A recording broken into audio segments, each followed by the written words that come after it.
کہ पाकिस्तान में हुसैनी हमेशा से पुरअमन है।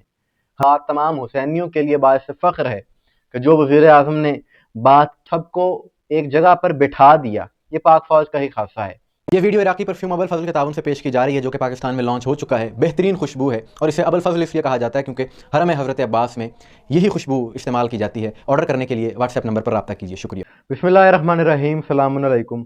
मोमिन इकराम, उम्मीद है आप सब खैर आफियत से होंगे। आज की ये वीडियो मौजूदा मुल्की हालात और फ़िरका वारियत, उसके ख़ात्मे के लिए, और फ़िरका वारियत के जो मनफी असरात होते हैं माशरे पर, मुल्क के अमन पर इसके जो मनफी असरात होते हैं, उस हवाले से है।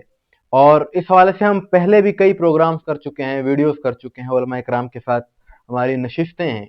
इसमें हमने फ़िरका वारियत की नफ़ी की है और यही बात की है कि इसका ख़ात्मा क्यों ज़रूरी है।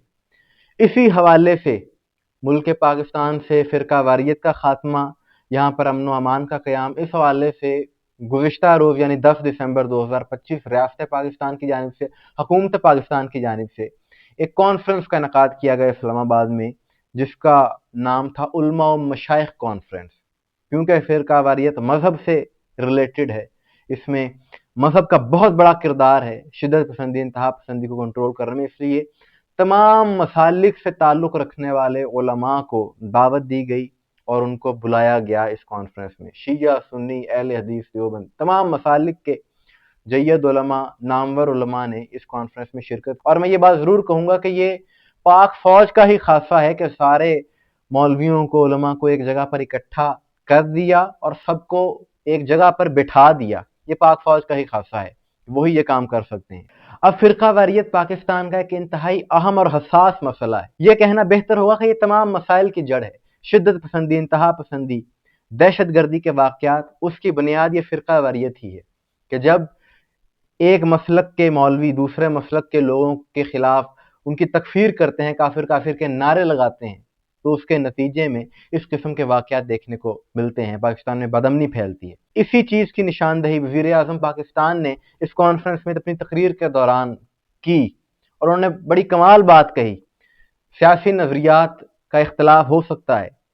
उन्होंने उलमा से खिताब करते हुए ये कहा कि मुझे दुख होता है कि यहाँ पर ऐसे मौलवी भी मौजूद हैं जो ये कहते हैं कि जी फलां के पीछे नमाज नहीं होती, फलां मसलक के पीछे नमाज नहीं होती। वो कहते हैं कि जब आप ही मुत्तहिद होने का दर्स नहीं देंगे या ऐसी बातें करेंगे तो कौम कैसे मुत्तहिद हो सकती है। उन्होंने जो बात की वो वीडियो देखिए कि जब तक इस मुल्क के अंदर ये जो फिरका परस्ती का खात्मा नहीं होगा, और आज देख लीजिए कि मैं आज भी कह सकता हूं एक दर्द दिल के साथ, और मैं माफी चाहता हूं, 100 बार आपसे माफी चाहूंगा कि अभी भी बाज, मैं किसी का नाम नहीं लेता, लेकिन बाज मकातब फिक्र के जो जयीद उलमा हैं, जयीद उलमा तो कभी इस तरह की बात नहीं करेंगे, लेकिन जो बाज लोग हैं वो कहते हैं कि उस मस्जिद में नमाज नहीं पढ़ सकते, उसके पीछे आप नमाज नहीं पढ़ सकते।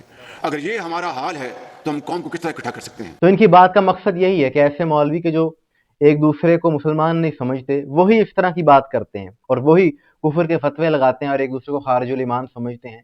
तो यही वो बात है कि जो पाकिस्तान में फिरका वारियत का सबब है, पाकिस्तान में बदअमनी का सबब है। और मैं समझता हूँ कि बातें तो बहुत अच्छी होती हैं। गुज़िश्ता बरस भी ये कॉन्फ्रेंस हुई, उसमें भी सिपा सालार ने, सैयद आसिम मुनीर साहब ने खिताब किया। बातें बेहतरीन होती हैं, लेकिन काश के इन बातों पर अमल भी हो जाए और जो ज़मीनी सूरत हाल है उसमें भी जो अनासिर फ़िरका वारियत को हवा देने वाले हैं, जो तकफीर करने वाले हैं, जो काफिर काफिर के नारे लगाने वाले हैं, उनके खिलाफ भी अगर कार्रवाई हो तो यकीनन सारे मसाइल का हल हो सकता है। इसी इस्लामाबाद में कुछ ही अरसा पहले एक कालादम जमात की जानिब से जलसा किया जाता है और उसमें शिया मसलक के खिलाफ किस कदर गुफ्तगू की जाती है, नारेबाजी की जाती है, ये चीज़ें सोशल मीडिया पर ऑन द रिकॉर्ड मौजूद हैं। तो हम ये तवक्को करते हैं कि जिस तरह से इस कॉन्फ्रेंस में रियासत की जानिब से दो टोक मौक़िफ़ अपनाया गया, तो ऐसे अनासर के खिलाफ भी यकीनन कार्रवाई होगी मुस्तकबिल में कि जो इस किस्म की हरकतें करने वाले हैं। और दूसरी बात यह कि ये बात तमाम हुसैनियों के लिए बाइस फ़ख्र है कि जो वज़ीर आज़म ने बात की, ये जब आप आपस में मुत्तहिद नहीं होंगे और एक दूसरे के खिलाफ फतवे देते रहेंगे तो फिर कौम किस तरह यकजा होगी।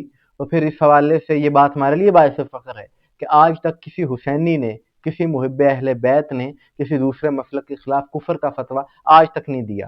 तारीख गवाह है। और वो इसलिए کہ پاکستان میں حسینی ہمیشہ سے پرامن ہے، ہمیشہ سے کبھی انتشار کی بات حسینیوں کی طرف سے، محبان اہل بیت کی طرف سے، علی والوں کی طرف سے نہیں کی گئی۔ اور اس بات کا اعتراف تو سی ایم پنجاب مریم نواز صاحبہ نے بھی گزشتہ دنوں ایک کانفرنس میں کیا، اور انہوں نے کہا کہ جو اہل تشیع کمیونٹی ہے یہ پرامن لوگ ہیں، محرم میں ان کے بہت بڑے جلوس ہوتے ہیں، اس کے باوجود یہ انتہائی پرامن طریقے سے اپنے سارے معاملات کو لے کر چلتے ہیں، اور جو بدامنی پھیلانے والے ہیں وہ دراصل یزیدی عناصر ہیں، یزید کے پیروکار ہیں، اور جب ان عناصر کے خلاف کارروائی ہوگی جو کفر کے فتوے دینے والے ہیں تو اپنے آپ ملک میں امن و امان کی صورتحال بہترین ہو جائے گی۔ مومنین اکرام، آپ کی اس حوالے سے کیا رائے ہے کمنٹ میں ضرور بتائیے گا، مجھے دعا میں یاد رکھیے گا۔ السلام علیکم ورحمۃ اللہ۔